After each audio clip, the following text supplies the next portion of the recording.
अथ भगवत् प्रसाद यस्य प्रसादन्ना गतिगतोऽपि दैनस्थवंस्तस्य यस्य श्रीसन्धां वन्दे गुरुश्रीचरणरविन्दम्।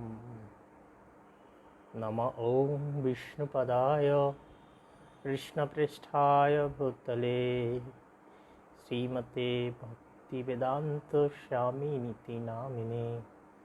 नमस्ते सरस्वती देवे गौरवाणी प्रचारिणे निर्विशेष शून्यवादी पाश्चात्यदेशतारिणे वंशकल्पतरुभ्यश्च कृपासिन्धुभ्येव च पतितानां पावनेभ्यो वैष्णवेभ्यो नमो नमः।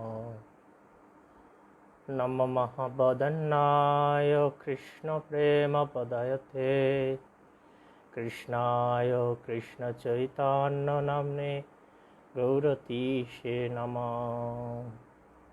हे कृष्ण करुणा सिन्धु दीनबन्धु जगत्पते गोपेश गोपिकान्त राधाकान्त नमस्तुते। तप्त काञ्चन गौराङ्गी हे राधे वृन्दावनेश्वरी विश्वभानुसुते देवी प्रणमामि हरिप्रिये। वृन्दायै तुलसीदेव्यै प्रियायै केशवस्य च विष्णुभक्तिपदे देवी सत्यवते नमो नमः। जय श्री कृष्ण चैतन्य प्रभु नित्यानंद श्री अद्वैत गदाधर शिवसदि गौरभक्तवृंद। हरे कृष्ण कृष्ण कृष्ण हरे हरे हरे राम राम राम हरे हरे। ओम नमो भगवते वासुदेवाय। ओम नमो भगवते वासुदेवाय। ओम नमो भगवते वासुदेवाय। नारायणं नमस्कृत्य नरं चैव नरोत्तमं देवीं सरस्वती व्यासं ततो जयमुदीरयेत्। मुखं करोति वाचालं पंगुलंघयति गिरिं यत्कृपातमहं वन्दे परमानन्दमाधवं श्रीगुरुदीनतारिणां श्रीचैतन्येश्वरम्।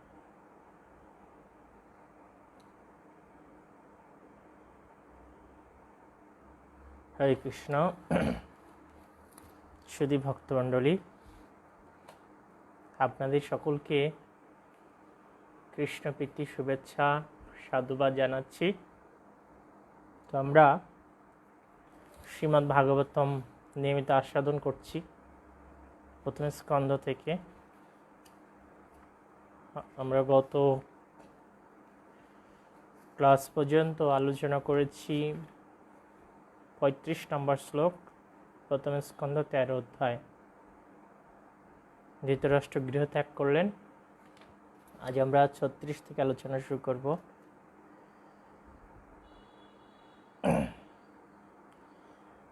বিমের্যশ্রনিপানিভ্যাম বিষ্টভ্য আত্মনম আত্মনা অজাতশত্রুম প্রত্যুচ্চে প্রাভপাদ অনুস্মরণম। অনুবাদ: প্রথমে তিনি ধীরে ধীরে তার বুদ্ধির দ্বারা মনকে সংযত করে তারপর তার দুই হাত দিয়ে চোখের জল মুছে এবং তার প্রভু ধৃতরাষ্ট্রের চরণ যুগল ধ্যান করতে করতে অজাত শত্রু মহারাজা যুধিষ্ঠিরকে প্রত্যুত্তর দিতে শুরু করলেন। তা আমরা আলোচনা করেছিলাম যে যখন যুধিষ্ঠির মহারাজ তিনি তার সেই প্রত্যুষের ক্রিয়াকর্মাদি দান ধ্যান আদি সুসম্পন্ন করে যখন তার দুই পিতৃব্য ধৃতরাষ্ট্র এবং বিদুরের দর্শন পাওয়ার জন্য, তাদের আশীর্বাদ পাওয়ার জন্য কক্ষে প্রবেশ করেছিলেন, কিন্তু এসে দেখে যে তারা নেই। এমনকি তাদের সেই মাতৃশশা সেই গান্ধারী দেবীও নেই। তো খুব ব্যাকুল হয়েছিলেন যুধিষ্ঠির মহারাজ, কোথায় গেছে, এবং নিজেকে অপরাধী বলে মনে করছিলেন। তখন তারা কি করছিলেন, যুধিষ্ঠির মহারাজ তিনি সঞ্জয়কে জিজ্ঞাসা করলেন, কেননা সঞ্জয় ছিলেন ধৃতরাষ্ট্রের ব্যক্তিগত সচিব। তো সঞ্জয়ও যখন দেখছেন যে তার প্রভু নেই, তখন তিনি খুব নিজেই ব্যথাতুর হয়েছেন, এবং তখন তার চোখ থেকে অশ্রু নির্বাপিত হচ্ছে। তো এমত অবস্থায় তিনি তার মনকে কি করলেন, সংযত করলেন। কিভাবে? বুদ্ধির দ্বারা মনকে ধীরে ধীরে তিনি সংযত করলেন। তো এটা হলো উপায়। আসলে আমাদের জীবনেও এরকম নানা দুর্যোগ আসে, আমরা নানাভাবে ব্যথিত হই এই জগতের বিভিন্ন কর্মের জন্য, বা আমাদের নিজস্ব যে আমরা কাজ করছি বিভিন্ন কর্মফলের জন্য দুঃখ পাচ্ছি। তো এই সমস্ত দুঃখ, কষ্ট, যন্ত্রণা বা যে দ্বন্দ্বগুলো আছে, এগুলোকে দূর করার উপায় হচ্ছে বুদ্ধি দিয়ে মনকে নিয়ন্ত্রণ করতে হবে। মন আমাদেরকে নানা বিষয় ধাপিত করে, আমাদেরকে দুঃখে সাগরে নিমজ্জিত করে, আবার মন জড় বিষয়ে যুক্ত করে, আবার মন ভগবানের সেবা যুক্ত করে। তো ভগবদ্গীতায় বলা হয়েছে যে মন যখন ভগবানের সেবা যুক্ত হয় তখন সেই মন বন্ধুর মতো হয়, কিন্তু মন যখন ভগবানের সেবা বহির্ভূত কিছু করে তখন সেই মন শত্রুর ভূমিকা পালন করে। তাই আমাদের এই মনকে বুদ্ধি দিয়ে নিয়ন্ত্রণ করতে হবে। আর বুদ্ধি দিয়ে যদি আমরা মনকে নিয়ন্ত্রণ করতে পারি তাহলে মন দ্বারা আমরা প্রতারিত হব না। কিন্তু অধিকাংশ মানুষের জীবনে এই বুদ্ধি মন দ্বারা নিয়ন্ত্রিত হয়, আর যার ফলে অধিকাংশ জনসাধারণ ভুল পথে পরিচালিত হচ্ছে। কিন্তু যারা তার মনকে বুদ্ধির দ্বারা নিয়ন্ত্রিত করতে পারবে তারা অবশ্যই জীবনে উন্নতি করতে পারবে। সঞ্জয় উবাচ নাহম বেদ ব্যবসিতং পিতৃব্য কুলনন্দন গান্ধারজবা মহাবাহু মুষিতস্মি মহাত্মভি। সঞ্জয় বললেন, হে কুরুবংশের বংশধর, আপনার দুই পিতৃব্য এবং গান্ধারী অভিপ্রায় কিছুই আমি জানি না। হে মহাবাহু, আমি সেই মহাত্মাগণ কর্তৃক বঞ্চিত হয়েছি। তো সঞ্জয় নিজেই তিনি তার দুঃখের কারণ বর্ণনা করছেন, যে যেহেতু তিনিও সকাল থেকে সেই দুই পিতৃব্য বিদুর এবং ধৃতরাষ্ট্রকে দর্শন করছেন না, তো তিনি নিজেও খুব ব্যথা অনুভব করছেন। কেননা সেই জীবনের শুরু থেকেই সঞ্জয় তিনি ধৃতরাষ্ট্রের ব্যক্তিগত সচিবের দায়িত্ব পালন করেছিলেন, কিন্তু এখন হঠাৎ করে তিনি সকাল থেকে ধৃতরাষ্ট্রকে দর্শন করছেন না, তো তার অনেক কষ্ট হচ্ছে। আর সেই কষ্টের বিষয় তিনি যুধিষ্ঠির মহারাজকে জানাচ্ছেন। 8টি শ্লোক। অজাদগম ভগবান নারদেয় সহতম্বুর প্রত্যুত্থায় অবিবাদম সনজবচন অস্মিনম। সঞ্জয় যখন এভাবে বলছিলেন তখন বিনা হস্তে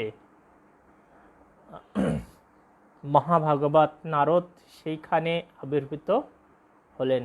মহারাজ যুধিষ্ঠির তখন তার ভাইদের সঙ্গে নিজ আসন ছেড়ে উঠে দাঁড়িয়ে নারদ মুনিকে অভিবাদনপূর্বক পূজা করে অভ্যর্থনা জানালেন। তো দেখুন কিভাবে ভগবত ভক্তকে সম্মান প্রদর্শন করতে হয়, বা মহৎ ব্যক্তিকে সম্মান প্রদর্শনের শিক্ষা আমরা এই শ্লোকের মাধ্যমে পেতে পারি। যে যখন মহাভাগবত নারদ মুনি আসলেন তো নারদমণিকে দর্শন করে পঞ্চপাণ্ডব সবাই দাঁড়িয়ে উঠেছেন, তাকে সম্মান নিবেদন করেছেন। তো আমাদেরও এভাবে মহৎ ব্যক্তিকে সম্মান নিবেদন করা উচিত। এছাড়া আর কী করেছেন, যে অভিবাদনপূর্বক পূজা অর্পণ করেছেন। তো আমাদের এটা শ্রীমদ্ ভাগবতম শিক্ষা দিচ্ছে যে কীভাবে আমরা আরও আদর্শ আচরণ করার মাধ্যমে আমাদের জীবনকে সেই উন্নত স্তর নিতে পারবো, সেই শিক্ষা আমরা এখান থেকে পেতে পারি। শ্রীল প্রভুপাদ তিনি বলছেন যে আমরা যেহেতু সরাসরি ভগবানকে দর্শন করতে পারি না, তাহলে আমরা ভগবানের যারা নিজজন শুদ্ধ ভক্ত তাদের দর্শন পাচ্ছি। তো তাদেরকে আমরা কেমনভাবে অভিবাদন জানাচ্ছি, তাদেরকে আমরা কেমনভাবে গ্রহণ করছি, তাদেরকে কেমনভাবে সম্মান নিবেদন করছি, এটা ভগবান তিনি প্রত্যক্ষ করেন। এবং প্রত্যক্ষ করে তিনি আমরা যেভাবে সম্মান, কীভাবে ওই ভক্তকে সম্মান করছি, সেটা ভগবান গ্রহণ করেন। তো এভাবে দেখা যায় শাস্ত্র আমাদের শিক্ষা দিচ্ছে যে ভগবানের ভক্তকে সম্মান নিবেদনের মাধ্যমে আমরা ভগবানকে সম্মান প্রদর্শন করতে পারি। যখন আমাদের সেই সম্মান নিবেদন ভগবানের ভক্তের প্রতি যথাযথভাবে হয়, তখন ভগবান অধিক সন্তুষ্ট হন। কেননা ভগবান তিনি তার নিজের সেবার থেকে ভক্তের সেবাকে অনেক বেশি গুরুত্ব দান করেন। তো আমাদের সদা সর্বদাই এই মহাভাগবত শুদ্ধ ভক্তদের সেবা করা, সম্মান নিবেদন করা, তাদের আনুগত্যে থাকা, তাদের নির্দেশনা পালন করা, একটি জীবনের ব্রত হিসেবে গ্রহণ করা উচিত। এভাবে যখন কোনো ভক্ত এই বিষয়গুলোকে সদা সর্বদা গ্রহণ করবে, তার অবশ্যই ভক্তিমার্গে উন্নতি হবে। যুধিষ্ঠির উবাচ নাহম বেদ গতিম পিত্র ভগবান ক গতাবিত অম্বাবাহত পুত্রার্থা ক গতা চ তপস্বিনী। মহারাজ যুধিষ্ঠির বললেন, হে ভাগবত, আমার দুই পিতৃব্য কোথায় গেছেন তা আমি জানি না, এবং সমস্ত পুত্রহীনা শোক কাতরা আমার মাতৃসম তপস্বিনী গান্ধারীকে আমি দেখতে পাচ্ছি না। তো মহারাজ যুধিষ্ঠির তিনি তখন নারদমণির কাছে জিজ্ঞাসা করছেন। প্রকৃতপক্ষে নারদমণি তিনি ত্রিকালজ্ঞ, এবং তিনি ভগবান যেমন ভক্তের সেই ভাব উপলব্ধি করেন, ঠিক শুদ্ধ ভক্ত ভক্তের হৃদয়ের ভাব জানেন। যেহেতু পঞ্চপাণ্ডব তারা খুব দুঃখের সমুদ্রে নিমজ্জিত হয়েছেন, সেই বিদুর ধৃতরাষ্ট্রকে দর্শন না করে, তাই তাদের সেই দুঃখকে অপনোদন করার জন্য নারদমণি এসেছেন। তো তাই সেই নারদমণি যখন এসেছেন, তখন নারদমণিকে যুধিষ্ঠির মহারাজ তিনি তার দুঃখের কারণগুলো নিবেদন করছেন। তিনি বলছেন যে আমার সেই দুই পিতৃব্যকে পাচ্ছি না। তারপরে এখানে গান্ধারীকে তপস্বিনী বলা হয়েছে। আসলে গান্ধারী তার জীবনে অনেক দুঃখ কষ্ট ভোগ করেছেন। তিনি অন্ধ না সত্ত্বেও সারা জীবন তিনি অন্ধের ভূমিকা পালন করেছেন। কেননা তিনি যখন জানতে পেরেছিলেন যে যার সাথে তার বিবাহ হবে সে ধৃতরাষ্ট্র জন্ম অন্ধ, তো তিনি ভেবেছিলেন যে আমার স্বামী যেহেতু অন্ধ, তাহলে আমি জগতের আলো দেখে কি করব।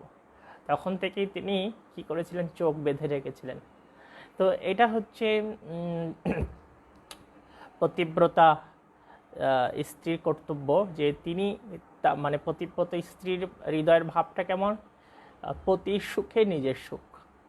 তো যদি এগুলো এখন কল্পনাতীত বিষয়, এটা এখন সমাজে খুব কম দেখা যায়, কিন্তু আগে একটা সময় ছিল যে যত সময় সেই পতি দেবতা তিনি গৃহে ফিরে না আসেন বা আহার না করেন, তত সময় পত্নী অপেক্ষা করত। তো আগে একটা বিশেষ বন্ধন ছিল, এখন এই বন্ধনগুলো শিথিল হয়ে গিয়েছে।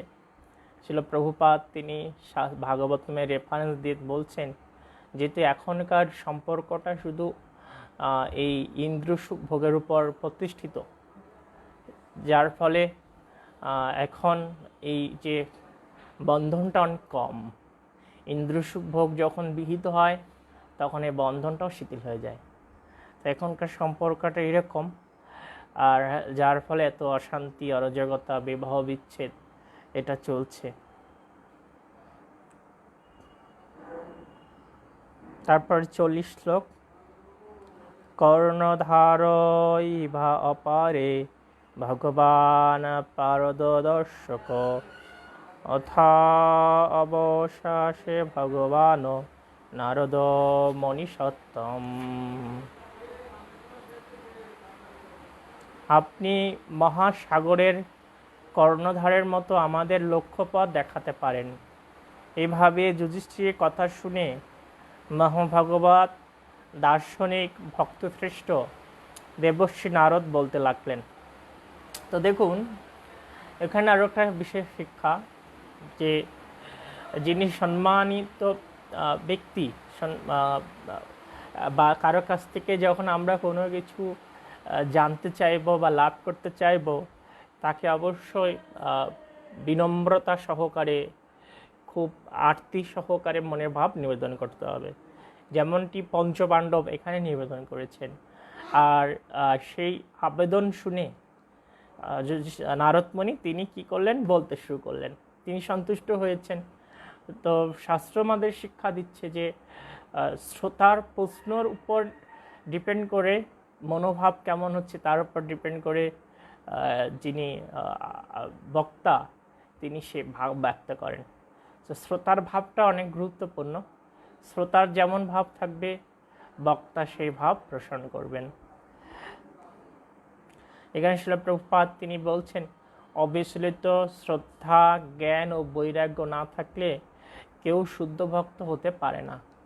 তো তিনটা বিশেষ যোগ্যতা শুদ্ধ ভক্ত হওয়ার জন্য: অবিচলিত শ্রদ্ধা, জ্ঞান এবং বৈরাগ্য। খুব শ্রদ্ধা ভাব থাকতে হবে, সকলের প্রতি শ্রদ্ধা। শুধু যে আমি সিনিয়রকে শ্রদ্ধা করব তা নয়, যিনি আমার জুনিয়র সমবয়স্ক তাকেও আমি শ্রদ্ধা নিবেদন করব, তাকেও আমি সম্মান করব, তাকেও আমি মর্যাদার স্তরে অধিষ্ঠিত করব, যেটা শ্রীমান মহাপ্রভু আমাদেরকে শিক্ষা দিয়েছেন। এবং জ্ঞান, যথার্থ জ্ঞান আমাদের থাকতে হবে। কোনো কল্পনামূলক জ্ঞান থাকলে চলবে না।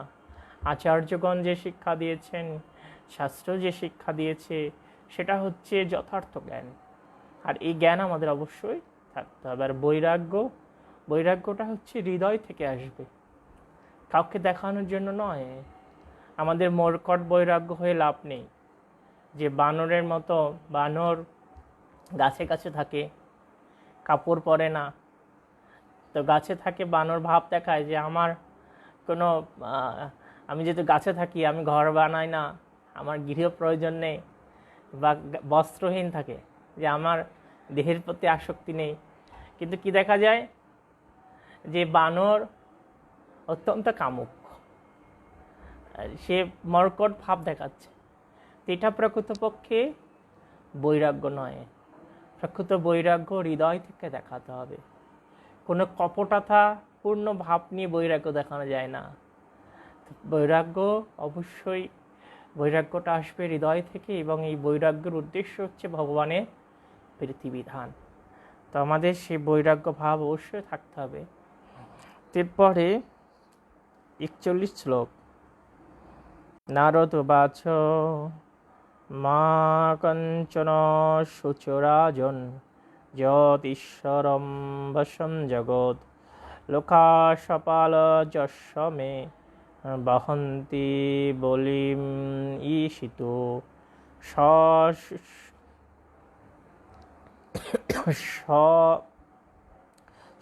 সংযুনক্তি ভূতানি স এব বিজুনক্তি চ।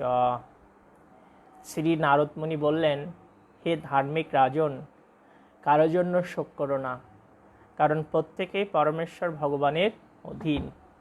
তাই সমস্ত জীব তাদের পালকবর্গ প্রার্থনা করে থাকেন যেন নির্বিঘ্নে থাকতে পারেন। ভগবানই তাদের মিলিত করেন এবং বিচ্ছিন্ন করেন। তো এটা বিশেষ শিক্ষা। এই 41 শ্লোকে নারদমুনি তিনি বলছেন যে প্রথমেই তিনি নির্দেশনা দিচ্ছেন যে কারোর জন্য শোক করো না, প্রত্যেকেই পরমেশ্বর ভগবানের অধীন। তো ভগবান যেটা চাইবে সেটা হবে।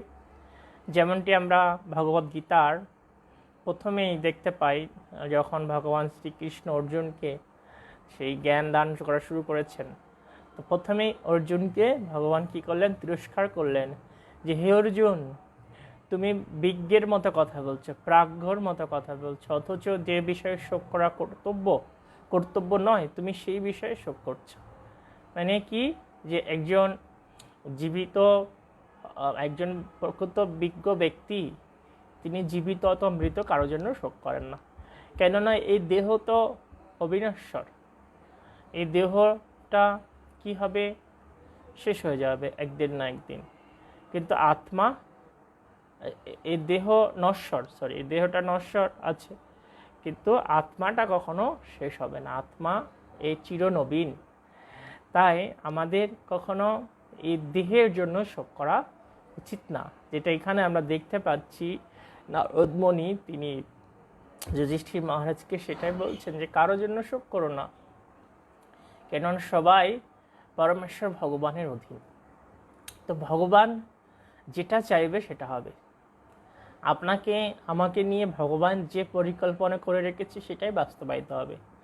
আমরা জগতে অনেক পরিকল্পনা করি, কিন্তু সব পরিকল্পনাগুলো সঠিকভাবে কার্যকর হয় না। তো ভগবান যেটা পরিকল্পনা করে রেখেছেন আপনাকে আমাকে নিয়ে, সেই পরিকল্পনাটাই বাস্তবায়িত হবে। তা আমরা এর থেকে কি উপলব্ধি করতে পারি, যেহেতু ভগবানের পরিকল্পনাটা সুবাস্তবায়িত হবে, তাই আমাদের ভগবানের উপরে নির্ভরশীলতাকে বাড়ানো দরকার। যদি আমরা ভগবানের উপরে আমাদের নির্ভরশীলতাকে বাড়াতে পারি, তাহলে আমাদের জীবনের দুঃখ কষ্টগুলো কম আসবে, এবং আমরা যে দুঃখ কষ্টগুলো আসবে সেটাকে সহজেই উত্তরণ করতে পারবো। কিন্তু আমরা সেটা যদি না করি, তাহলে অল্প দুঃখেই ভেঙে পড়বো এই জগতে। এই জগৎ যেহেতু দুঃখালয়, দুঃখ আসবেই। তো যখন আমরা বুঝতে পারবো যে ভগবান এটা করছেন, ভগবান তিনি নিয়ন্ত্রক, তিনি নিয়ন্ত্রণ করছেন, তিনি যা চাইবে সেটা হবে, যখন এই সরল সত্যটি আমাদের হৃদয়ে পরিপূর্ণভাবে থাকবে, তখন আমাদের কিন্তু এই জগতে অসুবিধাগুলো কম হবে এই সমস্যা উত্তরণ করতে। তাই সরল সত্যটি সকলে হৃদয়ে ধারণ করুন, অনেক ভালো হবে। এরপরে হচ্ছে 42 শ্লোক। যথা গাবো নসি প্রতা তন্তাম বদ্ধা চ দামবি বাক্তন্তম নামবি বদ্ধা বহন্তি বলে মিশতি। গাভী যেমন নাসিকায় রজ্জুর দ্বারা আবদ্ধ হয়ে থাকে, তেমনি মানুষেরাও বিভিন্ন অনুশাসনাদির দ্বারা আবদ্ধ হয়ে পরমেশ্বর ভগবানের আদেশ পালন করতে বাধ্য হয়। তো দেখুন, এখানে বিশেষ শিক্ষা হলো যে গাভী কি করছে, গাভীকে যেমন নাসিকায় রজ্জু দিয়ে বেঁধে রাখা হয়, এবং যিনি বেঁধে রাখে, যিনি ওই দড়িটা ধরে রাখে, তার দ্বারা এই গাভী নিয়ন্ত্রিত হয়। ওই সে গাভী চাইলে নিজের ইচ্ছায় চলতে পারবে না, কিন্তু দেখা যায় কি, ওই গাভীটাকে কি করছে, বেঁধে রাখছে একটা খোঁটা দিয়ে বেঁধে রাখলে, তো তারপরে হচ্ছে ওই খোঁটা ওই পর্যন্ত একটা দড়ি দিয়ে যখন রাখা হয়, দড়িটাই পর্যন্ত তার স্বাধীনতা। তো এটা আমাদের জন্য একটা শিক্ষা হলো কি, যে ভগবানও আমাদের এরকম ছোট্ট একটা স্বাধীনতা দিয়েছেন, ক্ষুদ্র স্বাধীনতা, কিন্তু কে নিয়ন্ত্রণ করছেন? ভগবান আমাদেরকে পরিপূর্ণভাবে নিয়ন্ত্রণ করছেন। কিসের মাধ্যমে? বলা হয়েছে যে বিভিন্ন অনুশাসন আদির মাধ্যমে। তো এগুলো যখন আমরা এই অনুশাসন আদিকে স্বীকার করব, তখন কিন্তু আমাদের জন্য মঙ্গল, কিন্তু এই অনুশাসনাদিকে যখন আমরা অতিক্রম করব, তখন সেটা আমাদের জন্য কি এই জড়জগতের বন্ধনের কারণ হবে। তো সত্য হলো কি যে এই জগতে অধিকাংশ মানুষ এই অনুশাসন আদিকে উপেক্ষা করছে, আর উপেক্ষা করে বিধায় তারা এই জড়জগতের বন্ধনে মানে আবদ্ধ রয়েছে। কিন্তু যারা এই ভগবানের অনুশাসন আদিকে গ্রহণ করেছে তাদের জীবনটা অনেক সুন্দর। তো অনুশাসনাদিকে আমরা কোথায় পেতে পারি? অনুশাসনাদি পেতে পারি হচ্ছে আপনার এই শাস্ত্রের জ্ঞান। এই শাস্ত্র জ্ঞান হচ্ছে ভগবানের অনুশাসন।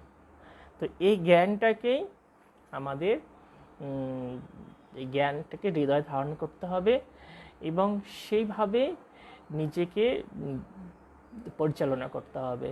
তাই শাস্ত্র জ্ঞান আমাদের বিশেষভাবে লাভ করতে হবে যথাযথভাবে। যত আমরা অনুশাসনাদিকে জানব এবং মানব, তত আমাদের জীবনটা কী হবে? সুনিয়ন্ত্রিত হবে, তত আমরা ভগবানের করুণা লাভ করতে পারব। এরপর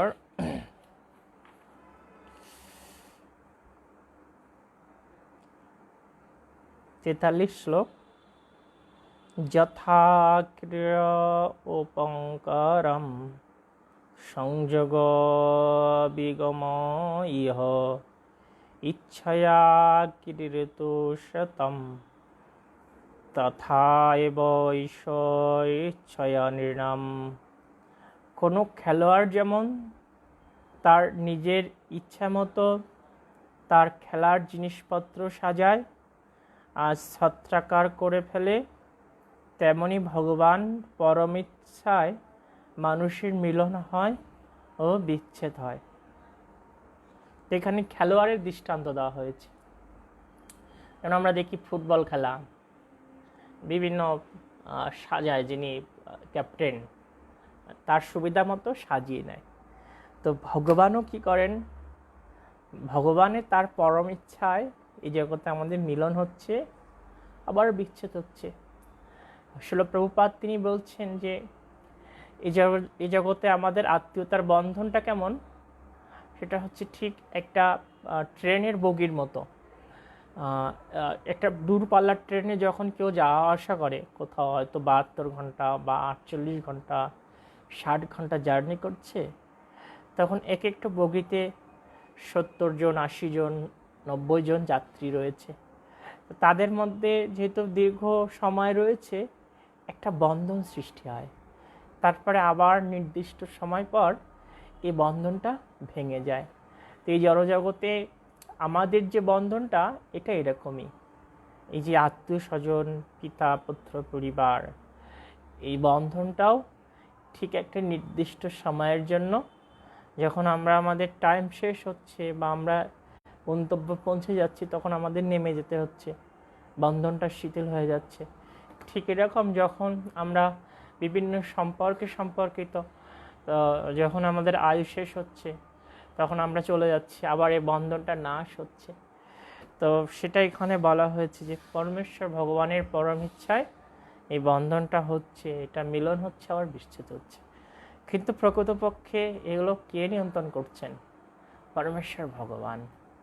তা আমরা কেন দুঃখ পাচ্ছি? এখানে এই বন্ধনের বিচ্ছেদের ফলে অথবা মিলনের ফলে সুখ হচ্ছে, বিচ্ছেদের ফলে দুঃখ হচ্ছে।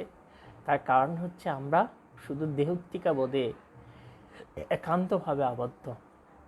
তো এই দেহত্বিকা বোধের উপরে যে সম্পর্ক, প্রকৃত সম্পর্ক, সেটাকে যারা উপলব্ধি করতে পারে, তাদের এই যে মিলন এবং বিচ্ছেদে তারা অবিচলিত থাকতে পারে। তো সেই বিশেষ জ্ঞানটাকে গ্রহণ করতে হবে, সেই আধ্যাত্মিক জ্ঞান, আত্মিক জ্ঞান, এটা খুব জরুরি আমাদের জন্য। এরপরে আমরা দেখব 44 শ্লোক। যৎমন্যসে ধ্রুবম লোকম অধ্রুবম বনা চ অভয়ম সর্বথা নহি সচ্চা তে স্নেহাদন্যত্র মহজাত। হে রাজন, যদিও মানুষকে জীব রূপে নিত্য ও দেহরূপে অনিত্য, অথবা অনির্বচনীয় হেতু নিত্য অনিত্য উভয় রূপে আপনি মনে করেন, তবে যে কোনো অবস্থা থেকে বিচার করলে তারা আপনার শোকের পাত্র নয়। মোহজনিত স্নেহ ব্যতীত শোকের আর কোনো কারণ নেই। তো এখানে বিশেষভাবে শিক্ষা দেওয়া হচ্ছে যে আমরা যে শোক করি দেহকে নিয়ে, এটা আসলে আমাদের এই শোকটা করা উচিত না। এটা নারদমণি বলছেন এটা মোহজনিত কারণ ছাড়া আর কিছু নয়। আমাদের যেমন পুরনো কাপড় আমরা কি করি, যেটাকে বাদ দিয়ে দিই, ঠিক এই দেহ যখন বসবাসের অনুপযোগী হয়ে যায় তখন আমরা কি করি, এই দেহটিকে মানে যখন আমাদের এই দেহ বসবাসের উপযোগী হয় তখন আমাদের আত্মা দেহটিকে ত্যাগ করে। তো সেটা ভগবদ গীতায় বিশেষভাবে আমাদের শিক্ষা দেওয়া হয়েছে। এবং নারদমুনি তিনি স্বল্প পরিসরে ধৃতরাষ্ট্রকে প্রথমে যুধিষ্ঠির মহারাজকে তিনি আত্মস্থ করার চেষ্টা করছেন। কি বিষয়ে, যেহেতু যুধিষ্ঠির মহারাজের তার পিতা সেই জীবনের শুরুতেই তিনি তার পিতাকে হারিয়েছেন, আর সেই পিতৃসম আর দুজন ছিলেন বিদুর এবং ধৃতরাষ্ট্র, তারাও এখন চলে গিয়েছেন। তো এই বিরহটাকে বোঝানোর জন্য তখন নারদ মুনি তাকে দেহ এবং আত্মা শিক্ষা দান করলেন। তো এটা খুব জরুরি বিষয়। আমরাও এই জড়জগতে এভাবে দুঃখ পাচ্ছি, বিশেষ করে আত্মীয়তার দুঃখ, আত্মীয়তার বন্ধন নিয়ে, নিজ পুত্র, নিজ কন্যা, নিজ পতি বা নিজ পত্নী, এগুলোকেই আমাদের সব কিছু কেন্দ্রবিন্দু। কিন্তু শাস্ত্র বারবার শিক্ষা দিচ্ছে যে এই সম্পর্কটা কেমন, এটা একটা দৈহিক সম্পর্ক, এটা দেহ নয় আত্মা, এটা শুধু দেহগত সম্পর্ক। তো এই দেহগত সম্পর্কে যদি থাকা হয় তাহলে অবশ্যই দুঃখ আসবে। এই দেহগত সম্পর্কের ঊর্ধ্বে আমাদের যেতে হবে। একবার এক ভদ্রলোক তিনি কি করেছেন, তিনি সে দূরপাল্লার ট্রেনে যাবেন, ফার্স্ট ক্লাস লেভেলের যাত্রী তিনি। তো তিনি যখন এসেছেন, আসার সময় তিনি শুনলেন যে সেই ট্রেন 6 ঘন্টা লেটে আসবে। উনি ওনার সঠিক সময় এসেছেন। তো এসে তিনি কি করলেন, যেহেতু 6 ঘন্টা লেট আর উনি প্রথম শ্রেণীর নাগরিক, প্রথম শ্রেণীর যাত্রী, তাই ওনাকে কি করা হলো, একটা কম্পার্টমেন্ট দেওয়া হলো বিশ্রাম নেওয়ার জন্য। তো তিনি যখন সেই কম্পার্টমেন্টটা খুললেন, তো খুলে দেখে যে ওটা খুব ময়লা, অপরিষ্কার। তো উনি লাইট জ্বালালেন, তো দেখছেন, তারপরে গরম লাগছে, ফ্যানটা দিয়েছেন, ফ্যান চলছে না। তো উনি কাউকে ডেকে ফ্যানটা মেরামত করালেন। তারপরে পুরো রুমটাকে অনেক সুন্দরভাবে পরিষ্কার পরিচ্ছন্ন করলেন। তো পরিষ্কার পরিচ্ছন্ন করলেন, ফ্লোর ঝেড়ে ঝেড়ে সুন্দর করলেন। তারপরে উনি সব কিছু হলো, এখন টেলিভিশন দেখবেন। তো যখন সুইচ দিয়েছেন, দেখছি টেলিভিশন চলছে না। তখন উনি আবার লোকজন দিয়ে টেলিভিশনটাকে মেরামত করলেন। তো এইভাবে সমস্ত রুমটাকে যখন উনি সুন্দর করে পরিপাটি করলেন, তো হঠাৎ সেই স্টেশন থেকে শব্দ আসলো যে ওই যে ট্রেনটার জন্য উনি অপেক্ষা করছেন, ওই ট্রেনটি অল্পক্ষণের মধ্যেই স্টেশনে এসে পৌঁছাবেন। তখন উনি সব কিছু অনেক সুন্দর করে সাজিয়েও তিনি সাথে সাথে তার ব্যাগ নিয়ে বেরিয়ে পড়লেন ওই ট্রেনের তার সিট ধরার জন্য বা সেই ট্রেনে ওঠার জন্য। তাহলে কি স্বাভাবিকভাবে কি মনে হয়, এই লোকটা কি খুব বুদ্ধিমান মনে হয়? না, অনেকে আমরা মনে করতে পারি যে লোকটা বুদ্ধিমান, কিন্তু আসলে লোকটা অনেক বোকা। কেন বোকা? যে লোকটা অপরের ঘর সাজিয়েছে, তাই না? অপরের ঘরটাকে সাজিয়েছে, জানে উনি কিছুক্ষণ পর চলে যেতে হবে, তারপর তিনি ওটাকে সাজিয়েছে।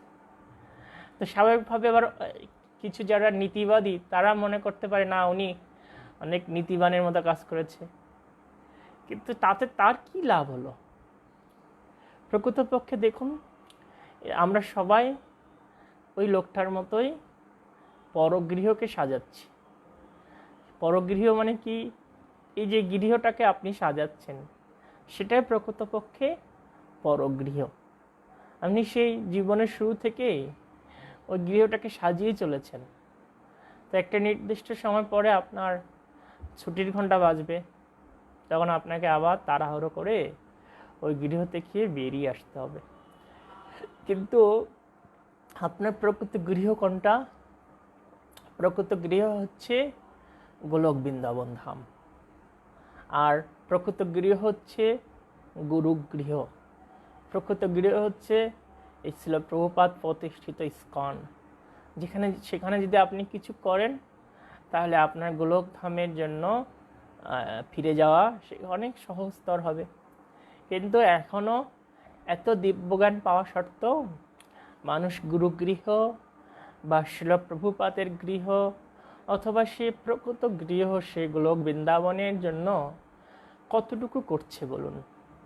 এর মাধ্যমে সহজে বোঝা যায়, বোঝা যায় যে যথার্থ দিব্যজ্ঞান এখনও অনেকের মধ্যে প্রকাশিত হয়নি। কিন্তু যারা এটাকে উপলব্ধি করেছে তারা কিন্তু সে গোলক বৃন্দাবন ধামে কিভাবে ফিরে যাওয়া যায় সেই প্রচেষ্টা করছেন। তো যারা সেই প্রচেষ্টা করছেন খুব যত্ন সহকারে, তাদেরকে শাস্ত্রে প্রকৃত জ্ঞানী বলে আখ্যায়িত করা হয়েছে। কিন্তু যারা এটা জানা সত্ত্বেও করতে পারছে না, তারা আসলে ভুল পথে পরিচালিত হচ্ছে। এরপর আমরা দেখব 45 শ্লোক। তস্মাৎ জহি অঙ্গবৈকলব্যম অজ্ঞান কৃতমাত্মন কথম তো অন্যথ কৃপানা বর্তেরন তে চ মাম বিনা। অতএব আত্মস্বরূপে অজ্ঞানতাজনিত আপনার এই উৎকণ্ঠা পরিত্যাগ করুন। আপনি এখন ভাবছেন যারা অনাথ অসহায় সেই সমস্ত জীবেরা আপনাকে ছাড়া কিভাবে প্রাণ ধারণ করবে। তো যুধিষ্ঠির মহারাজের শোককে দূর করার জন্য, ত্যাগ করার জন্য নারদ মুনি নির্দেশ দিচ্ছেন যে আপনি এটা ত্যাগ করুন। এবং এটা আমাদের জন্য অনেক গুরুত্বপূর্ণ যে আপনি এখন ভাবছেন যারা অনাথ অসহায় সেই সব জীবেরা আপনাকে ছাড়া কীভাবে প্রাণ ধারণ করবে, যেটি অধিকাংশ মানুষেরা এটা করে। কি করে? যে অধিকাংশ যারা গৃহকর্তা বা মাতা বা পিতা, তা এটা ভাবে যে আমি যদি আমার গৃহকে না সাজাই, আমি যদি আমার সন্তানকে না দেখি, আমি যদি আমার স্ত্রীকে না দেখি, আমি যদি আমার পিতাকে না দেখি, তাহলে কে দেখবে? আমি যদি না দেখি, এই যে আমিত্ববোধ, এটাকে এখানে খণ্ডন করা হয়েছে। প্রকৃতপক্ষে আমরা কেউ কারোর জন্য কিছু করতে পারি না। ভগবান যদি তিনি কিছু করেন তখনই হবে। তো আমরা এই যে আমিত্ববোধ, নিজেকে কর্তা বলে মনে করা, এই আমিত্ববোধের জন্য এই জড়জগতের বন্ধনে আবদ্ধ হয়ে আছি। আমরা মনে করছি যে আমি ওকে রক্ষা করছি, কিন্তু ভেবে দেখুন যে অনেক গৃহে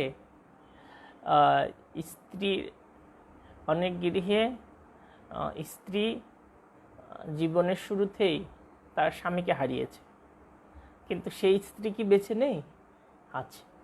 আবার অনেক স্বামী তার স্ত্রীকে হারিয়েছে, কিন্তু সেই স্বামী কি চলছে না? আবার অনেক সন্তান পিতামাতাকে হারিয়েছে ছোট বয়সে, কিন্তু তাদেরও চলছে। তো প্রবলেমটা হচ্ছে কি, যে আমরা নিজেদেরকে এমনভাবে কর্তা বলে মনে করছি যে আমি সব কিছু করছি। তাই ভগবদ গীতায় বলা হয়েছে যে প্রকৃতি ক্রিয়ামানানি গুণে কর্মাণি সর্বস্ব। অহংকার বিমূঢ় আত্মা কর্তাহমিতি মন্যতে, যে প্রকৃতির গুণে সব কিছু হচ্ছে, কিন্তু অহংকারে বিমূঢ় হয়ে মানুষ নিজেকে কর্তা বলে মনে করছে। তো আসলে নিজেকে কর্তা বলে কখনোই মনে করা উচিত না। তো সেটা এখানে বিশেষ শিক্ষা দেওয়া হয়েছে। তারপরে আমরা দেখব ৪৭ নম্বর শ্লোক।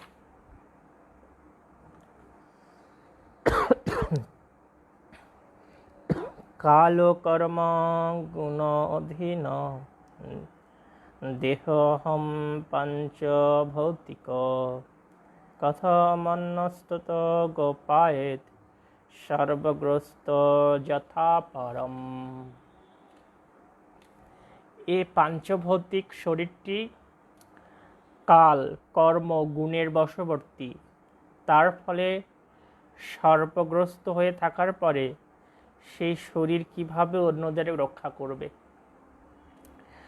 দেখুন যে এখানে বিশেষ আরেকটা শিক্ষা দেওয়া হলো, যেহেতু আমাদের এই পঞ্চভৌতিক শরীরটি কেমন, কাল কর্ম গুণের বশবর্তী, তাহলে যেহেতু আমাদের নিজেদের শরীরটা এরকম অবস্থায় আছে, তাহলে আমরা কিভাবে অন্য আর একটা শরীরকে রক্ষা করতে পারবো?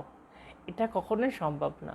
ভগবান যদি চান সেটা হবে, কিন্তু ভগবান যদি না চান সেটা কখনোই সম্ভব না। তাই সেটা এই যুক্তিটাকে খণ্ডন করা হয়েছে, যেহেতু আমাদের শরীরটা হচ্ছে সর্পগ্রস্ত কালের মতো জর্জরিত, তা আমরা যেহেতু নিজেকে নিজে রক্ষা করতে পারছি না, তাহলে অপরকে রক্ষা করা প্রকৃতপক্ষে সম্ভব না। তো তারপরে ৪৭ শ্লোকে বলা হয়েছে অহস্থানি সহস্থানম অপদানি চতুষ্পদম ফলগুনি তত্র মহাতং জীবস্য জীবনম। ৪৭ শ্লোক অনুবাদ। হস্তরহিত প্রাণীরা হস্তযুক্ত প্রাণীদের শিকার, পদরহিত যারা তারা চতুষ্পদ প্রাণীদের শিকার, দুর্বল জীবেরা বলবান জীবদের জীবন ধারণের ভরসা এবং এক জীব অন্য জীবের খাদ্য, এটাই সাধারণ রীতি হয়ে দাঁড়িয়েছে। দেখুন এখানে যে বিষয়টা বলা হচ্ছে জীবস্য জীবনম, তো ভাগবতমের এই শ্লোক অনুসারে অনেক মানুষ পাপ কর্মে জড়িয়ে পড়ে।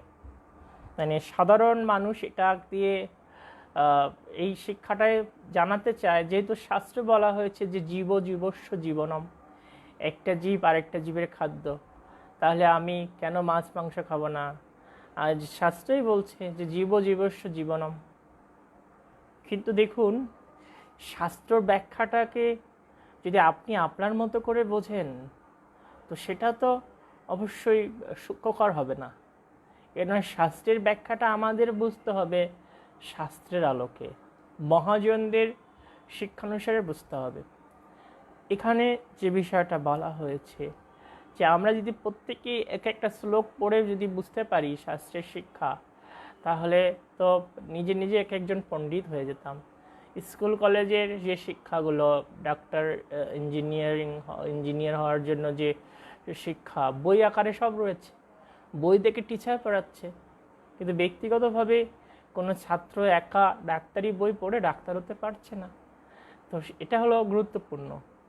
এই শাস্ত্রের শিক্ষাকে উপলব্ধি করার জন্য অবশ্যই আমাদের যারা প্রকৃত ধার্মিক তাদের শরণাপন্ন হওয়া উচিত। জীবস্য জীবনম, এটা ঠিক আছে। যেমন জীবের একটা জীব আর একটা জীবের খাদ্য। মানুষের জন্য কোন খাদ্য নির্ধারিত করা হয়েছে? মানুষের জন্য শাকসবজি নির্ধারিত করা হয়েছে। তো আপনি যদি এই ভাগবতমের শ্লোককে বিকৃত করে অন্য পশুকে হত্যা করে খান, এর কর্মফল তো আপনাকে বহন করতে হবে। একটা আপনি যখন শাস্ত্র বহির্ভূত আচরণ করবেন, যখন আপনি অন্য জীবকে হত্যা করে খাবেন, তখন এর ফল তো আপনাকে পেতে হবে। কিন্তু নিরামিষ যেগুলো শাকসবজি আপনি যখন গ্রহণ করছেন, তো এরও কর্মফল আছে। তো কখন এর কর্মফল থাকছে না? যখন আপনি এই সমস্ত খাদ্যগুলো, শাকসবজি আদি খাদ্যগুলো ভগবানকে নিবেদন করছেন। তো ভগবানকে কোনো কিছু নিবেদন করলে সেটার পাপ থাকছে না। কেননা ভগবদ গীতায় ভগবান শ্রীকৃষ্ণ বলছেন যে আমাতে অর্পিত সকল শুভ অশুভ ফল হইতে তুমি মুক্ত থাকবে। তো যখন ভগবানকে কোনো কিছু অর্পণ করা হয় তখন আর তার কোনো পাপ কর্মের প্রভাব থাকে না, এমনকি পুণ্য কর্মের প্রভাবও থাকে না। একমাত্র সেখানে কি থাকে তখন? সেখানে ভক্তিমূলক কর্ম থাকে। তা আপনি যদি মনে করেন আপনি জীব হত্যা করবেন, জীব হত্যা করে খাবেন, তো সেই শাস্ত্রেতে কোথাও লেখা নেই যে ভগবানকে জীব হত্যা করে খাওয়ানো যায়, নিবেদন করা যায়, এটা কোথাও নেই। তাহলে এটা যখন আপনি খাবেন তখন আপনাকে পুরো পাপই গ্রহণ করতে হচ্ছে। তাই কখনো জীবস্য জীবনম এই ব্যাখ্যা দিয়ে আপনি আপনার রসনা তৃপ্তি করতে পারেন না, এবং এটা যখন আপনি করবেন অবশ্যই আপনি এর ফল পাবেন। দেখুন, যেমন বাংলাদেশের কথাই বলি, এখানে সংবিধান কি আছে? কেউ কাউকে হত্যা করলে কি হবে? ফাঁসি হবে, যাবজ্জীবন হবে। তো সরকার চায় না কেউ কাউকে হত্যা করুক। বিভিন্ন বিচার বিভাগ আছে, প্রশাসন আছে, বিভিন্ন শিক্ষা দেওয়া হচ্ছে, তারপরও যদি কেউ এটাকে উল্লঙ্ঘন করে তো সরকার তাকে বাধ্য হয়ে ফাঁসিতে ঝুলায়। ঠিক আমরা যখন ভগবানের নির্দেশনাগুলোকে অবমাননা করি তখন শাস্ত্র কর্তৃক আমাদের কি হয়? ভগবানের এই বিচারে আমাদের দণ্ড পেতে হয়, কারাগারে যেতে হয়। সেটা কিসের কারাগার? নরকে যেতে হয়। আবার আমরা এই বদ্ধ দশা আছি, এটাও ভব কারাগার, এখানে আমরা শাস্তি ভোগ করছি। তাই এই সরল সত্যটিকে আমাদের বুঝতে হবে, অপরাধমূলক কর্মকাণ্ড থেকে বিরত হতে হবে। এরপরে 48 শ্লোক, ততিদম ভগবান রাজন তদিদং ভগবান রাজন একো আত্মা আত্মনম সদৃক অন্তর অনন্তর ভাতি পশ্যতম মায়া উরুধা। অতএব রাজন, আপনি কেবলমাত্র সেই পরমেশ্বর ভগবানকে অবলোকন করুন যিনি এক এবং অদ্বিতীয়, যিনি বিভিন্ন শক্তির মাধ্যমে নিজেকে প্রকটিত করেন এবং যিনি অন্তর এবং বাইরে দুইভাবে প্রকাশিত হন। তো তাহলে এখানে চূড়ান্ত কী শিক্ষা দেওয়া হয়েছে? এই দেহ থেকে বোধের ঊর্ধ্বে উঠুন, ঊর্ধ্বে উঠে একমাত্র ভগবানকে অবলোকন করুন, ভগবানকে একমাত্র আশ্রয় বলে গ্রহণ করুন, তার শ্রী পাদপদ্মে আত্মসমর্পণ করুন। তাহলে আপনা থেকে সমস্ত দুঃখগুলো নির্বাপিত হবে। কিন্তু সেটা যখন না করা হবে তখন কোনো দুঃখ দূর হবে না। তাই অন্তরে বাইরে সেই ভগবানকে আমাদের সদা সর্বদা স্মরণ করতে হবে। তো এইভাবে যখন আমরা করব তখন আমাদের জন্য সেই ফলাফলটা শুভ হবে। কিন্তু এই বিপরীত করব, ভগবানকে উপেক্ষা করব, তখন রেজাল্টটা আমাদের জন্য দুঃখপূর্ণ হবে। স্বয়ং অদ্য মহারাজ ভগবান ভূত ভাবন কালরূপ অবতীর্ণ সম অভাবায় সুরদিশাম। হে মহারাজ, সেই ভূতভাবন পরম পুরুষোত্তম ভগবান শ্রীকৃষ্ণ ভগবৎ বিদ্বেষীদের বিনাশ করার জন্য সর্বগ্রাসী কালরূপে পৃথিবীতে অবতীর্ণ হয়েছেন। তাহলে হে মহারাজ, কাকে বল? যুধিষ্ঠির মহারাজকে বলছেন, হে মহারাজ, সেই পরম পুরুষোত্তম ভগবান যার কথা আমি এত সময় বলছি, তিনি হচ্ছেন শ্রীকৃষ্ণ। তিনি এই জগতে অবতীর্ণ হয়েছেন, অবতীর্ণ হয়ে আপনার সাথেই বিরাজ করছেন। যেমন কৃষ্ণের সাথে পঞ্চপাণ্ডবদের একটা বিশেষ ঘনিষ্ঠ সম্পর্ক ছিল, তাদের পিসির ছেলে। তো এখানে একটা বিশেষ সম্পর্ক, তাই না? সেই কৃষ্ণের পিসি ছিলেন কুন্তী মাতা, তাদের পুত্র এই পঞ্চপাণ্ডব। তো সেই পঞ্চপাণ্ডবের সাথে কৃষ্ণের একটা বিশেষ সম্পর্ক, আর সেটা নারদমণি যুধিষ্ঠির মহারাজকে বোঝাচ্ছেন যে তিনি এসেছেন সেই সর্বগ্রাসী কালরূপে এসে তিনি কি করছেন? তিনি তার কার্য সম্পন্ন করছেন। তো এই মহাকালের প্রভাব এরকম সব কিছুকে বিনাশ করবে। যখন যার সেই টাইম পিরিয়ড শেষ হবে তাকে অবশ্যই বিনাশ করবে। তাই কালের প্রভাবে আমাদের বিচলিত হওয়া উচিত না, সব কিছু স্বাভাবিকভাবে মেনে নেওয়া উচিত। নিষ্পাদিতম দেবকীর্তম অবশেষম প্রতীক্ষতে তাবদ জয়ম অবক্ষেবম ভবেদ যাবৎ ঈশ্বরম। পরমেশ্বর ভগবান দেবতাদের সাহায্য করার উদ্দেশ্যেই ইতিমধ্যে তার কর্তব্য কর্ম সম্পন্ন করেছেন। এখন তিনি অবশিষ্ট কার্যের প্রতীক্ষা করছেন। যতক্ষণ পর্যন্ত ভগবান এই পৃথিবীতে আছেন সেই পর্যন্ত আপনারা পাণ্ডবেরা অপেক্ষা করে থাকতে পারেন। তো এখানে নারদমণি তিনি ইঙ্গিত করছে যে পরমেশ্বর ভগবান তিনি দেবতাদের দ্বারা প্রার্থিত, তিনি এসেছেন, তাদের প্রার্থনায় সন্তুষ্ট হয়ে পরমেশ্বর ভগবান শ্রীকৃষ্ণ এসেছেন এই জগতে, এসে তিনি তার কার্য সম্পাদন করেছেন। আর অবশিষ্ট কিছু কার্য বাকি আছে, তিনি অপেক্ষা করছেন। তো সেক্ষেত্রে নারদমণি পঞ্চপাণ্ডবদের বলছেন যে আপনারা সেই পর্যন্ত অপেক্ষা করুন, এবং তিনি এও ইঙ্গিত করছেন যে অনতিবিলম্বে পরমেশ্বর ভগবান তিনি তার লীলা সংবরণ করবেন।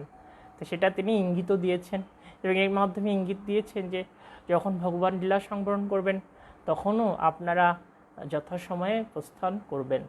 এটা নারদমণি তিনি কী করলেন, একটা ইঙ্গিত দিয়ে রাখলেন যে ভগবান যখন সেই সময় পর্যন্ত আপনারা অপেক্ষা করুন, মানে কি যে উনি যখন চলে যাবে তখন আপনাদের এখানে আর থাকার প্রয়োজন নেই।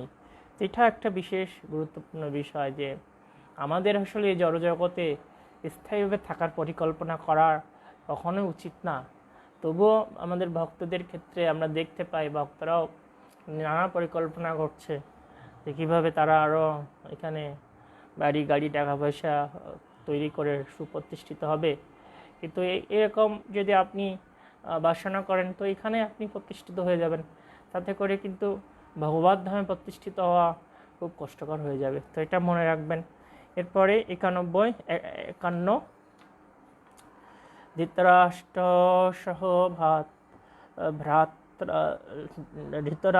সহ ভ্রাত্রা গান্ধার্য চ সভার্জয়া দক্ষিণেত হিমবৎ ঋষিনাম আশ্রমম গত।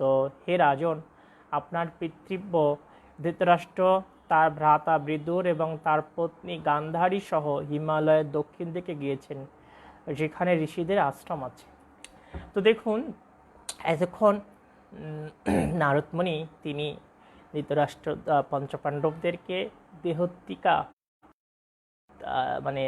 দেহত্তিকা বলতে শিক্ষা দিলেন, আধ্যাত্মিক শিক্ষা দিলেন, দেহ নয় আত্মা, এই শিক্ষা দিলেন। তো এই শিক্ষা যখন তাদেরকে দিয়েছেন, তো দেওয়ার পর তিনি কি করলেন, এই শিক্ষাটা তিনি দেওয়ার পরে তিনি তাদেরকে এখন সেই ধৃতরাষ্ট্র কোথায় গেছে সেটা জানাচ্ছেন। তো এটা বিশেষ শিক্ষা কি? বিশেষ শিক্ষা হচ্ছে যে যখন দেহত্তিকা বোধে কেউ জর্জরিত থাকে তখন তার জন্য মানে কিছু হারানো অনেক কষ্টের, কিন্তু দেহত্তিকা বোধের ঊর্ধ্বে যখন কেউ উঠবে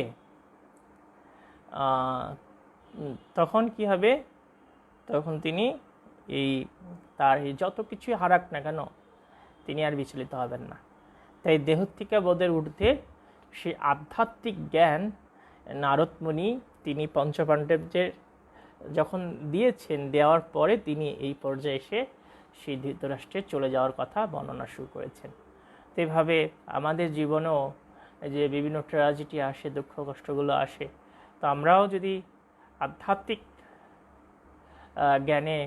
জ্ঞানান্বিত থাকি, উন্নত সেই শিক্ষা হৃদয় ধারণ করি, আমাদের পক্ষেও সমস্ত প্রকার ট্র্যাজেডি সব কিছু দূর করা সম্ভব হবে। এরপরে স্রোতভিষপ্তভিজা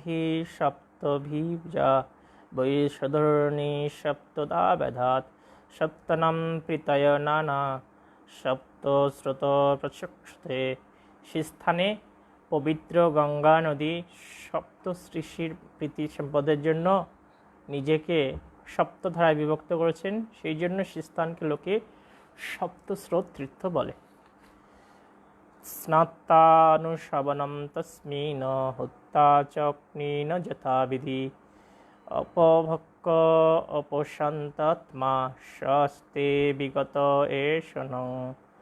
শেষ সপ্তস্রোতা নদীর তীরে ধৃতরাষ্ট্র প্রতিদিন সকাল দুপুর সন্ধ্যায় স্নান করে অগ্নিহোত্র যজ্ঞ সম্পাদন পূর্বক কেবলমাত্র জল পান করে অষ্টাঙ্গ যোগ অনুশীলন করেছেন। এই অনুশীলন মন এবং ইন্দ্রিয় সংযমের সহায়ক এবং মানুষকে পুত্র কলত্রের আসক্তি থেকে সম্পূর্ণরূপে মুক্ত করে।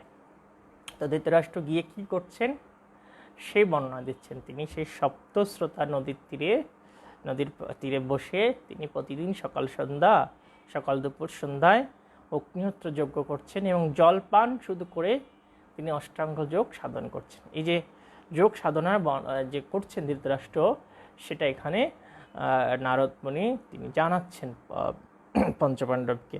জিতাসন যিশুশ্বাস প্রহৃত সরেন্দ্রিয় হরিভাবনায় ধন্ত রজ সত্য তমমল। যিনি যৌগিক আসনের পদ্ধতি, শ্বাস প্রক্রিয়াদি আয়ত্ত করেছেন, তিনি জড় বিষয় থেকে ছয় ইন্দ্রিয় প্রত্যাহার করে পরমেশ্বর ভগবান শ্রীশ্রীর ভাবনায় মগ্ন হতে পারেন। সেইভাবে জড় প্রকৃতি সত্য, রজ এবং তমগুণজনিত ক্লেশ থেকে মুক্ত থাকতে পারেন। এইভাবে বর্ণনা করছেন সে যোগ সাধনা কীভাবে করছেন সেই বিষয়ে। তারপরে ৫৫ শ্লোক, বিজ্ঞান আত্মনি সংযোগ প্রবিলাপতম ব্রহ্মণি আত্মনম আধারেশ ঘটম্বরম ঈশম্বরে। ধৃতরাষ্ট্রকে আত্মাজ্ঞান স্বরূপ বুদ্ধির সাথে আপন শুদ্ধ পরিচয়ের সংযোগ সাধন করতে হবে। তারপরে পরম ব্রহ্মের সাথে এক জীব সত্তারূপে তার গুণগত একত্বতার জ্ঞান অর্জন করে পরম সত্তার মাঝে যে সাহায্য লাভ করতে হবে। জড়জাগতিক বন্ধনে আবদ্ধ আকাশ থেকে মুক্ত হয়ে তাকে চিদাকাশে উন্নীত হতে হবে। মানে এটা হবে কিছুদিন, এই সপ্তম দিবসের মধ্যে এটা হবে। তো এভাবে তিনি বর্ণনা করছেন নারদ মুনি। ৫৬ শ্লোক অনুবাদ। ইন্দ্রিয়ের সমস্ত কার্যকলাপ বাইরে থেকেও সংযত করে ভক্তার বুদ্ধিতে বাহ্য বিষয় আহরণ রূপ জড় প্রকৃতির গুণ বৈশিষ্ট্য দ্বারা প্রভাবিত সর্বপ্রকার ক্রিয়া থেকে নিবৃত্ত হয়ে স্থানের মতে নিশ্চলভাবে তাকে আহ্বান করতে হবে। সব রকম জড়জাগতিক কর্তব্য পরিত্যাগ করতে হবে। সেই পথের সমস্ত বিঘ্ন অতিক্রম করে তাকে অবিচলিত হয়ে অধিষ্ঠিত হতে হবে। ৫৭ শ্লোক, হে রাজন, আজ থেকে খুব সম্ভবত পঞ্চম দিনে তিনি দেহ ত্যাগ করবেন আর সে দেহ ভস্মে পরিণত হবে। তারপরে বলছে যে বাইরে থেকেও পূর্ণকুটির সহ তার পতির দেহ যজ্ঞগ্নিতে দগ্ধ হতে দেখে পতিব্রতা পত্নী গান্ধারীও সেই অগ্নিতে প্রবেশ করে একাগ্র চিত্তে তার পতির অনুবর্তিনী হবেন। তো এইখানে বলছেন নারদ মুনি যে ৫ দিনের দিন তার দেহ থেকে অগ্নি উঠবে, আর তখন তার কী হবে, দেহ ভস্মে পরিণত হবে। তো তখন আবার তিনি বর্ণনা করছেন যে যেহেতু তার দেহ পূর্ণকোটির সহ প্রজ্বলিত হবে, তো সেটা দেখে অনুধাবন করে গান্ধারীও তিনি তার স্বামীর সাথে সমরণে যাবেন। তো আগে এটা ছিল সহমরণ প্রথা। আগে তো পতিব্রতা পত্নী ছিল, স্বামীর সুখী পত্নীর সুখ। তো এখন সেটা নেই বললে চলে। তো আগে যখন কোনো স্ত্রীর স্বামী মারা যেত, তখন তিনি মনে করতেন যে যেহেতু আমার স্বামী নেই, সে তো আমার আর জগতে বেঁচে থাকার কি মূল্য আছে। তো তারাও তার স্বামীর চিতাতে আত্মত্যাগ করতেন। কিন্তু এখন সেটা তো নেই। আর এটা জোরপূর্বক পরবর্তীতে এটা হতো সতী একটি স্ত্রীকে জোরপূর্বক চিতায় তুলে দেওয়া হচ্ছে অনিচ্ছা সত্ত্বে। তো পরবর্তীতে এটা বন্ধ হয়েছে। তো এখানে আমরা যে শিক্ষাটা দেখলাম যে দেখুন যে আগে অনেক মিল ছিল স্বামী স্ত্রীর মধ্যে, আর এটা জরুরি সংসার জীবনে বা আধ্যাত্মিক উন্নতির জন্য। এখনও আমরা অনেক পরিবারে দেখতে পাই যে সমস্ত পতি পত্নীর মধ্যে আন্ডারস্ট্যান্ডিংটা ভালো, তারা ভক্তি জীবনে এগিয়ে যাচ্ছে। কিন্তু হচ্ছে পতি পত্নীর মধ্যে যখন আন্ডারস্ট্যান্ডিংটা ভালো না, তাদের আধ্যাত্মিক উন্নতি কম, আধ্যাত্মিক উন্নতি তারা ভালো করতে পারছে না। তা আমার অনুরোধ হচ্ছে আপনারা যারা গৃহস্থ জীবনে আছেন অবশ্যই আন্ডারস্ট্যান্ডিং করুন। যেহেতু আপনারা একই ঘরে বাস করছেন, দুজন ভালো পরিকল্পনা করুন কিভাবে আধ্যাত্মিক উন্নতি করা যায়। এটা খুব জরুরি, ভালো পরিকল্পনা করা। এটা না থাকলে ভক্তি জীবনে উন্নত হওয়া যাবে না। আর এখানে ধৃতরাষ্ট্র এবং গান্ধারী তারা দুজনই যে অগ্নিতে প্রজ্বলিত হয়ে তারা তাদের সেই দেহ অবসান হবে, তো সেটা নারদ মুনি আগে থেকে জানিয়ে দিচ্ছেন যাতে পঞ্চপাণ্ডবদের আর সেখানে তারা যেতে ইচ্ছা না প্রকাশ করে। অনেক সময় পঞ্চপাণ্ডব মনে করতে পারে যেহেতু আমাদের সেই পিতৃব্য তিনি দেহ রেখেছেন, তা আমাদের সেখানে সৎক্রিয়া সেই ক্রিয়াকর্মাদি করতে যাওয়া উচিত। নারদ মুনি আগের থেকে জানিয়ে দিচ্ছেন যে সেখানে আপনাদের যাওয়ার আবশ্যকতা নেই, কারণ তারা অগ্নিতেই দুজনে প্রবেশ করে তারা তাদের নিজেদেরই ক্রিয়াকর্ম নিজেই শেষ করবেন। বিদুর তু তত্ত্ব আচার্যম নিঃসম্য কুরু নন্দন হর্ষ সুখ যত তস্মাৎ গন্তাতীর্থ নিষেবকে কুরুনন্দন। তখন বিদুরও সে আশ্চর্য ঘটনা দর্শন করে হর্ষ বিষাদ বিভূত হয়ে তীর্থ সেবার জন্য সেই পূর্ণ পবিত্র তীর্থস্থান পরিত্যাগ করলেন।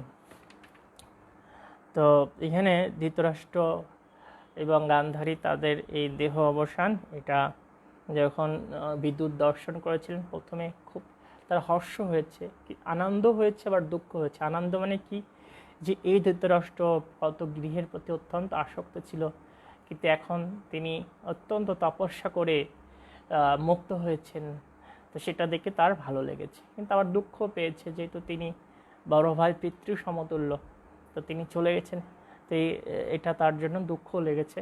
এটা দর্শন করে তিনি সেখান থেকে আবার তীর্থ পরিক্রমার জন্য বেরিয়ে পড়েছেন। শ্রীল প্রভুপাদ বলছেন যে ধৃতরাষ্ট্রের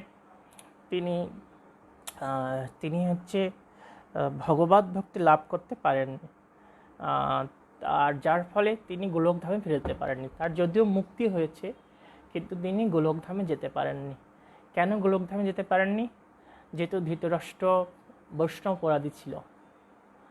ধৃতরাষ্ট্র পঞ্চপাণ্ডবকে নানাভাবে ক্ষতি করার চেষ্টা করেছে, তাদেরকে ন্যায্য অধিকার থেকে বঞ্চিত করেছে এবং তাদের উপর নানাভাবে অত্যাচার করেছে, যার ফলে এই যে ভক্তচরণ অপরাধের ফলে কেউ ভগবদ্ধামে যেতে পারে না, শুদ্ধ ভক্তি লাভ করতে পারে না। যদিও শেষ পর্যন্ত ধৃতরাষ্ট্র তিনি সে যোগ সাধনার সিদ্ধি লাভ করেছেন, মুক্তি পেয়েছেন, কিন্তু তিনি শুদ্ধ ভক্ত হতে পারেননি। এটা আমাদের সবার মনে রাখতে হবে যে শুদ্ধ ভক্ত যদি আমরা হতে চাই, গোলক বৃন্দাবন ফিরে যেতে চাই, তাহলে যেন বৈষ্ণব অপরাধ কখনো না করি। বৈষ্ণব অপরাধ হলে কখনো আমরা শুদ্ধ ভক্ত হতে পারবো না, আর গোলক বৃন্দাবন ধামে ফিরে যেতে পারবো না। আজকে লাস্ট শ্লোক, ইতিউক্তা অথ আরোৎসর্গম নারদ সহতম্বুর যুধিষ্ঠির বচতস্যর হৃদি কৃত্তা অজাত শুষ। এই বলে দেবর্ষি নারদ তার বিনা হস্তে স্বর্গে আহরণ করলেন এবং যুধিষ্ঠির মহারাজ নারদের বাণী হৃদয় ধারণ করে তার শোক পরিত্যাগ করলেন। এভাবে শেষ হলো আমাদের এই 13 অধ্যায়। ধৃতরাষ্ট্র গৃহত্যাগ করলেন।